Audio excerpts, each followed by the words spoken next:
Hey everyone, thanks for making it through to part 2 of my new podcasting webinar series. If you haven't caught the first webinar, don't worry, you can go back to watch it if you want. It'll be in your email inbox if you have signed up for these. If not, just drop me a message and I can send you the link to it. Just a quick roundup. This webinar series is split across 3 videos. So if you haven't seen the plan one, that was the first one. This is build, and then there's grow. So we're going to cover build today. And what we're going to cover is everything you need to start. So we're going to do a bit of a kit roundup for you.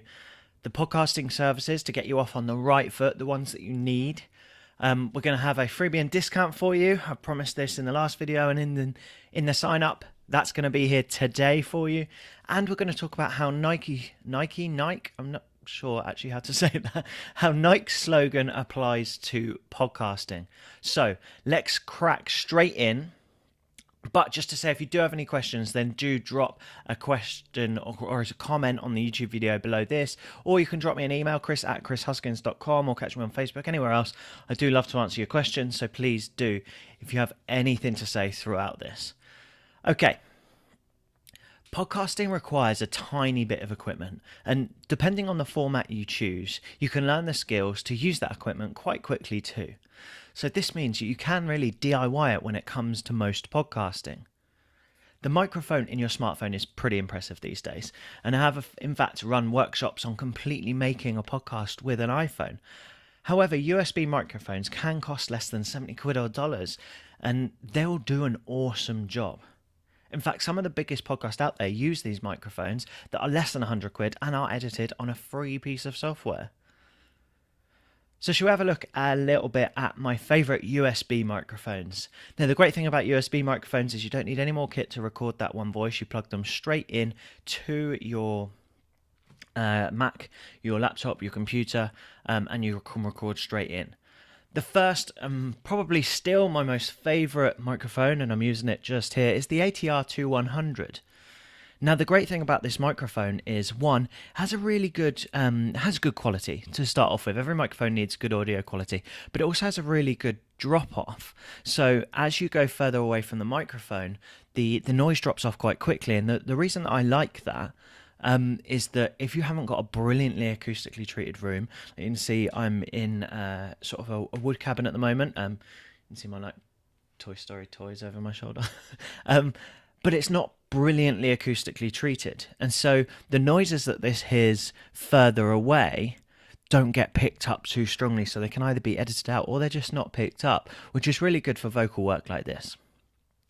Some other great bits as well. It is a USB microphone, but you can use an XLR on it as well. So if you do want to upgrade, and I'm going to talk about that a little bit in a minute, you can do. On the bottom, it also has a headphone jack, so you can monitor straight from the microphone straight into your headphones straight away, especially if you're using a USB connection, and has a volume control on the bottom too for that listening. And so it is an all-in-one microphone. And the great thing is, it is less than 70 quid, less than 80 quid. And it comes as a little bit of a pack. So you get a little stand, desktop stand, you get an XLR cable, you get the USB cable, and so it's a great little pack. Now, I know that in the UK sometimes there are supply issues, so I think it's made in the US. If you're getting it there, then you're going to be fine. Most of the world gets it fine. The UK sometimes does. I think it's worth paying for the shipping, but there is an alternative. I personally can't vouch for it, but I've heard a lot that it's pretty much the same, and that's the Samsung, not the Samsung Q2U. That's almost a direct replacement, but in my personal opinion, I've got a couple of these ATR 2100s. They're amazing. Go and grab one of those off of Amazon. Another of my favourite USB microphones are made by the Blue Microphone Company. They make specifically USB mics, and they're very, very good. And they've almost not monopolized, but they've got a big chunk of the USB podcasters microphone market. And the reason is that they are made specifically for this. They look quite cool. The Blue Yeti looks like an old-fashioned sort of blues musician microphone. They've got the Blue Snowball as well, but the Blue Yeti is amazing. It's about £100, so it's a little bit more expensive. The only thing is that if you do want to upgrade, like I'm going to speak to you about in a minute, to using a sound card, it doesn't have XLR, it's only USB. And the cool thing, though, is that you can put that microphone in front of you on a desk and have a conversation with someone across the table. So if you're having two of you and you don't mind them being on the same track, then with an ATR, you'd both have to sort of squeeze in here and both talk into it. With the Blue Yeti, there's a switch on the back, and you could sit opposite ends of a table or opposite sides of a table and just have a normal conversation. It would pick that up fairly well. So that's the ATR 2100 and the Blue Yeti. You can then upgrade to some more expensive microphones. And I'll talk about two of my favourite ones of those as well. But the reason that I don't tend to recommend this straight away is because, like I said about the acoustic space, those microphones are made to pick up a lot more. They pick up a lot more vocal range. You're going to get a lot more frequencies in your voice, and it's going to sound a bit cleaner and clearer in that. For speech, that's not the most important thing, especially if it's broadcast over MP3 or radio. But the reason I don't recommend these, especially to beginners, is that because they pick up all those extra noises, they're going to hear the birds outside. They're going to hear vehicle reversing from the bin lorry. They're going to hear when dog moves around in her bed, and I apologise in advance because she will do that in a minute, I'm sure. And so you need a really well acoustically treated room. So you can actually spend a lot of money on a microphone, have it in a room like this, and it will sound worse than something that's way less than £100 or dollars. But if you do want to go that bit of extra, these are my two favourites. There's the AT2020 and the Heil PR40. It's Heil? I'm not sure how to say that one either, but Heil PR40. These are both very, very good mics. You're looking at £300 to £400 or dollars. And they pick up a lot more range. But honestly, I wouldn't go for one of these quite for a while, and some people never do. Like you see, I'm still using this ATR 2100 here. I have more expensive microphones, but I just really like this one.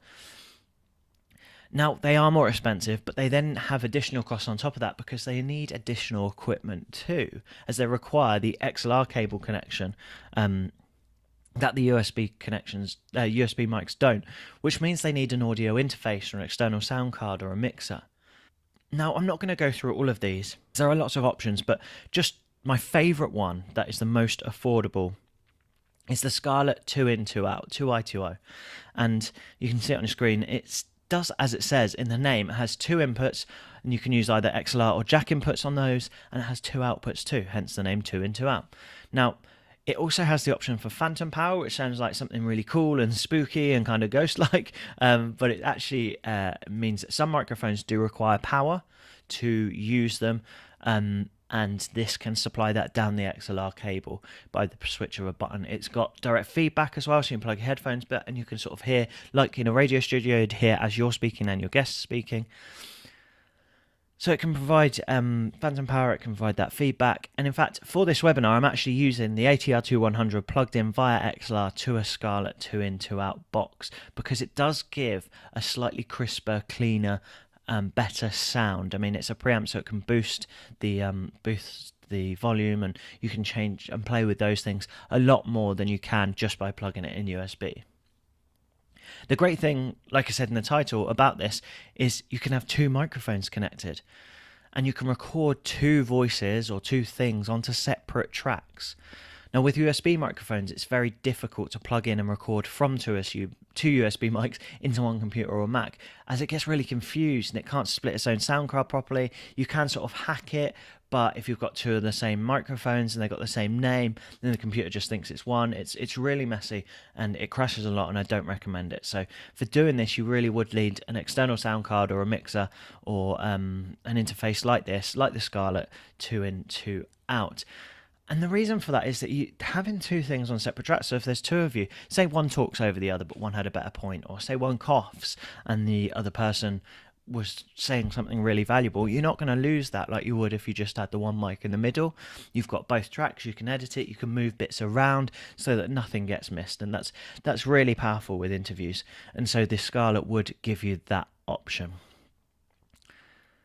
Now, I'm going to list this equipment out in a shopping list for you at the end, but I just wanted to talk about a couple of other options that are there for you. So if you wanted to do videos with your podcasts and you don't want the microphone in the video, or like I've got my microphone here, but I'm doing a podcasting webinar, so it kind of makes sense to have it and it's fine. But if you were doing an interview or whatever and you didn't want it there, also, if you're having a conversation with someone and you think having a microphone in their face would put them off, which it does a lot of people, you'd be surprised how many people close down, then using a lavalier mic, I think that's how you say it, lavalier, I just call it a clip-on microphone, will work really well for you. And I use this one here. Here it is.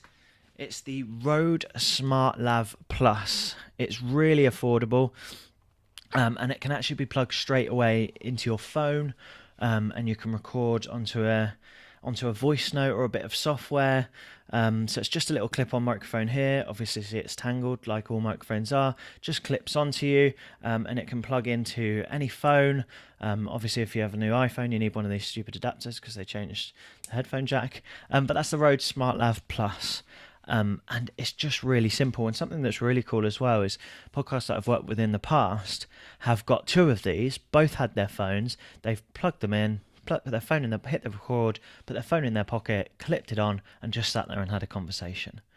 And the benefit of that is you've got two tracks separately recorded, and it wasn't any faff. It didn't feel like there was a microphone in their face. It didn't necessarily feel like they were having a conversation. It was just there and done. So that's really a great option. Another great thing are the Zoom recorders. Now, I'm not going to go into detail about all of these because there's loads of them from low to high range, but just to let you know what they are, the Zoom H1 is a very affordable small recorder. It's great for having in your pocket for quick interviews. You can sort of grab it and just record. And for those that want to pack a bit more power, there's the Zoom H4, and then the Zoom H6 is incredible. And it can be used not only as a recorder for out and about, it has microphone options for the top, but it also can act like a sound card or an interface like the Scarlett we just talked about, and you can just put it down, plug it into your computer, and put lots of plugs into it, and it records straight onto an SD or into your computer. The Zoom H1 records onto an SD. Those recorders are really, really powerful. So if you're looking to get a Scarlett and an outdoor recorder, and you want some mic XLR inputs and all those sorts of things, the Zoom H6 might just cut out a lot of the equipment for you and just go for one of those. It is a little bit more pricey, so I'm not saying that you need that straight away. Okay, that was fairly quick. I've rattled through that bits of equipment. So that's microphones, sound cards, and recorders that we've gone through. I am going to keep cracking with stuff you need. And next is recording or editing software. So if you are using a USB or an XLR microphone and it's plugged into your computer, i.e. you're not using a recorder, then you'll need a piece of software on your computer to record into. And if you are using a recorder, then you'll need a piece of software that you can edit the audio on after you take it off the SD card. So you'll need a piece of editing or recording software. And guess what? There's a perfectly competent piece of software for both PC and Mac users that costs nothing, nada zilch, which is awesome news if you're just starting out. So PC and Mac users, so this is for both, you can use Audacity. It's a very good piece of software and it's completely free. It will allow you to record multiple microphones onto multiple tracks. You can edit your shows, cut bits out. You can export the audio that you need into, say, MP3 format, including all the other bits you might want to do. You can add music, you can add effects to your voice if you want to. You can clean up audio with a couple of plugins that are there. Audacity really is fantastic. And I've never seen a piece of software that's free that is packed. It packs as much of a punch as this, and it's so good, and it can be used for quite good projects, great podcast projects, many tracks and all that sort of thing. So you can download that from audacityteam.org. That will be in the notes to this as well. The only thing I would mention, and a couple of my clients who I recommended this to were like, Chris, you're right, this looks awful. The branding is awful. The way the website is awful. So please don't be put off by that. It does pack a massive punch. It's very, very powerful, and it's really easy to use. And there's loads of YouTube videos on how to use it. So go and check that out, audacityteam.org, if I can get my words out. Now, there is a free piece of software if you're a Mac user. Sorry, PC users, you can switch off for 20 seconds. Pre-installed on Macs is GarageBand, which, well, it is designed for music.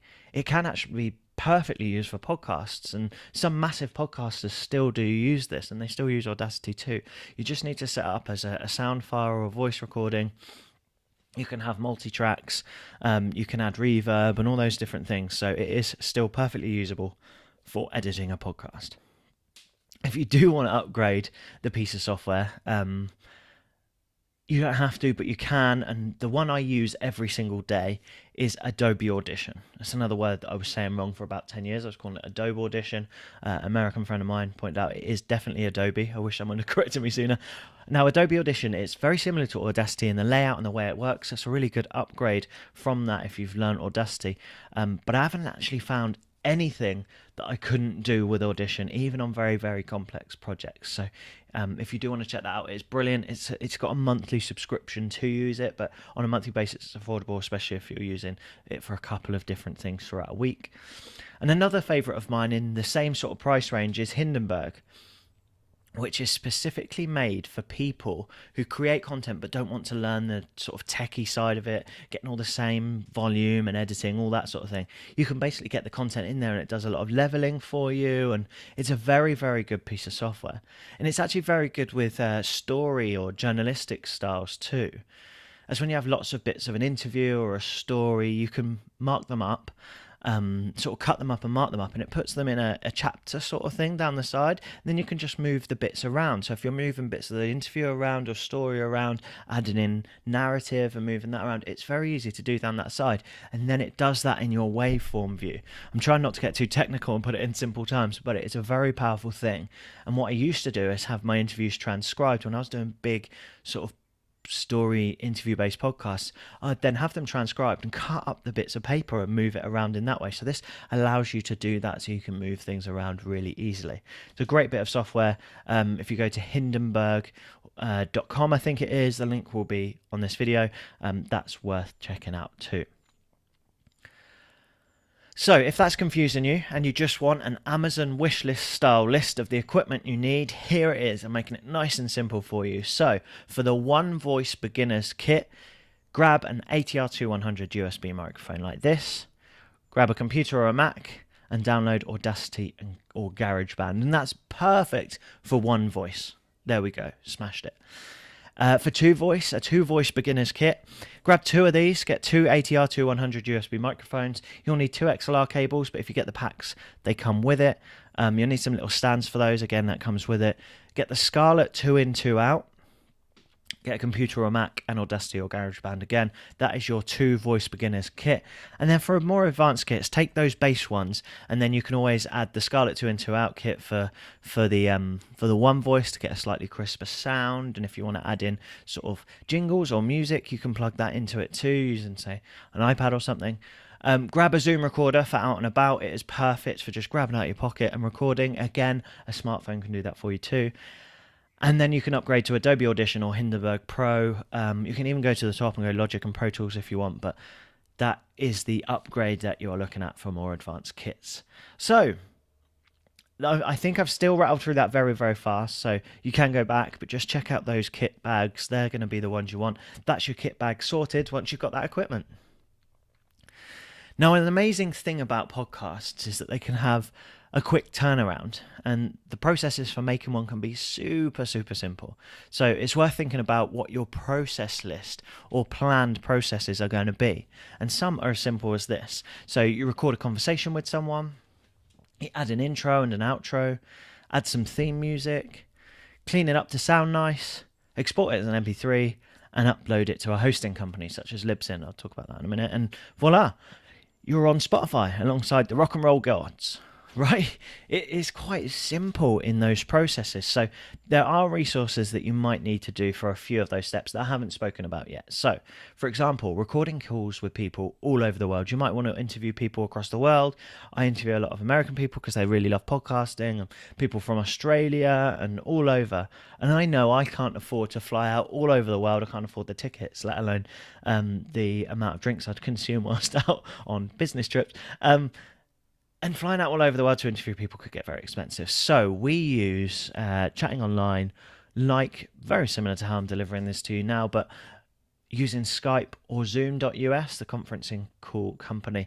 And there are some great tools in Ecamm Call Recorder, which is a plugin for Skype, or the inbuilt Zoom recorder. You don't need anything extra for Zoom. And they will give you the two separate tracks, so one for each voice, like we spoke about earlier, which is really, really powerful. You can do this, I always get corrected, you can do this manually with something called a mix minus. You need to set this up yourself. It's a little bit complex. Once you've got it right, it will just stay, but use a mixer and some crafty cable work.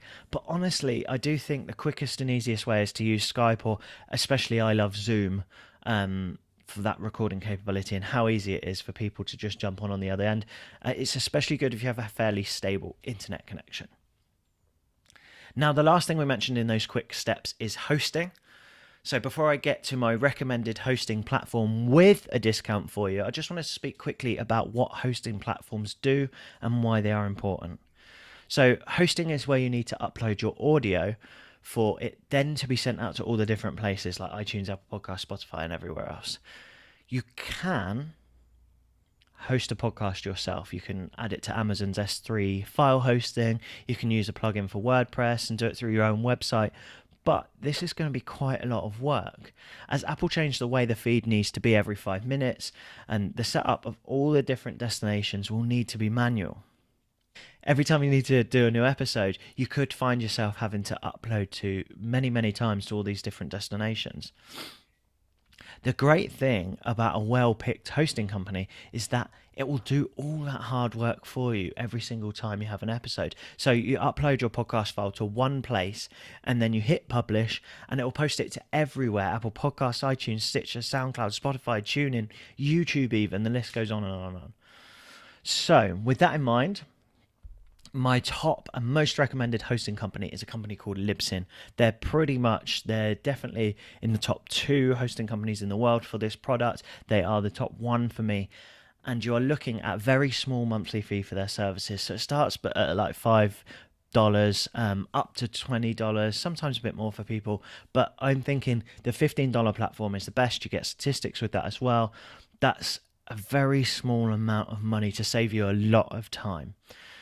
And to save you some more money, I promised you a discount and a freebie, didn't I? So here it is. I did promise it to you in the last webinar. I promised it to you in the lead up to this. You can get your first 2 months of hosting completely free with Libsyn with my discount code I'm about to give to you. So when you sign up for your Libsyn account, use the code Huskins. It's on your screen now, HUSKINS, to get up to 2 months completely free. And I've used my surname because I always remember it that way. So that'll be up to 2 months completely free. Pick the package that you will need going forward. That's really important, because if you suddenly have to change your package halfway through the trial period or the free 2 months, then you will lose that. So we've covered kit, hosting, interview services, and I hope I've simplified this a little bit for you. But I wanted to talk about one final thing. Don't let any of this equipment list or the information I'm giving you stop you from just getting started. The great thing about podcasting is that you learn as you go along.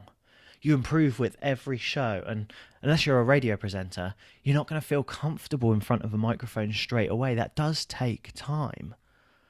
So without intentionally imposing on Nike's copyright of the slogan, my best piece of advice is just do it. Please don't sue me, Nike.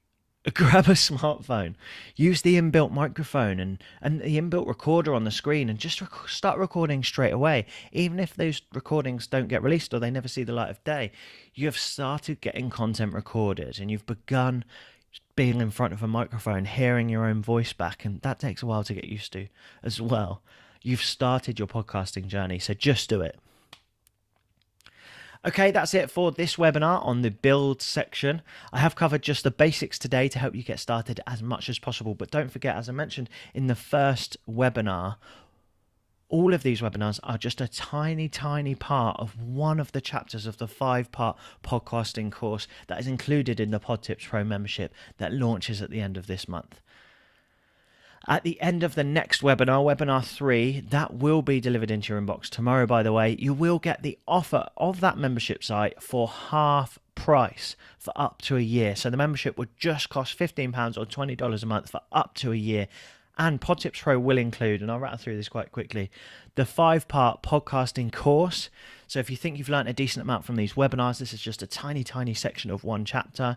You'll get access to the Pod Power Group, a mastermind group for direct answers to your questions. You'll get direct answers from me and people on the same level of podcasting as you that are really trying to drive their podcast home.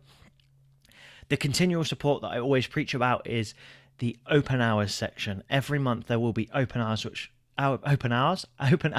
which will give you access to one-to-one time with me and with other experts, where you can ask about anything: tech support, we can do podcast snoops, we can do look at your marketing, we can look at equipment, anything you like. You'll get one-to-one time training. You'll get access to those open hours every single month. There'll be a monthly webinar as well. So there'll be the Pod Tips webinar. We're going to have guests, special experts. We're going to have some of the biggest names in the industry on there. Can't reveal those yet, but that's really exciting. And then we'll have sort of webinars on monthly member FAQs so that we're all learning together. Really great thing, saving you more money. There are going to be discount codes in there. You've got one of those today, but there will be discounts that amount to at least 3 months of the Pod Tips Pro membership fee. So that will be essentially 3 months free, especially if you've got a half price, if you're using those discounts. And finally, the podcasting library archive. You'll get full access to everything we've ever written on podcasting. So you can find it easy and it's really quick to get that help. The half price offer will be at the end of tomorrow's Grow webinar, so watch out for that.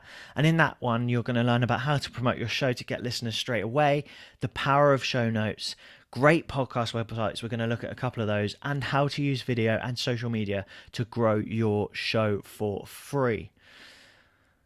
Whoa, take a breath, Chris. I've rattled through that quite quickly because I wanted to get as much of that information to you as possible. Do go back through this, and thanks again for watching. And please do drop me a comment or a message with any questions or feedback. Otherwise, I will see you on tomorrow's webinar. See ya.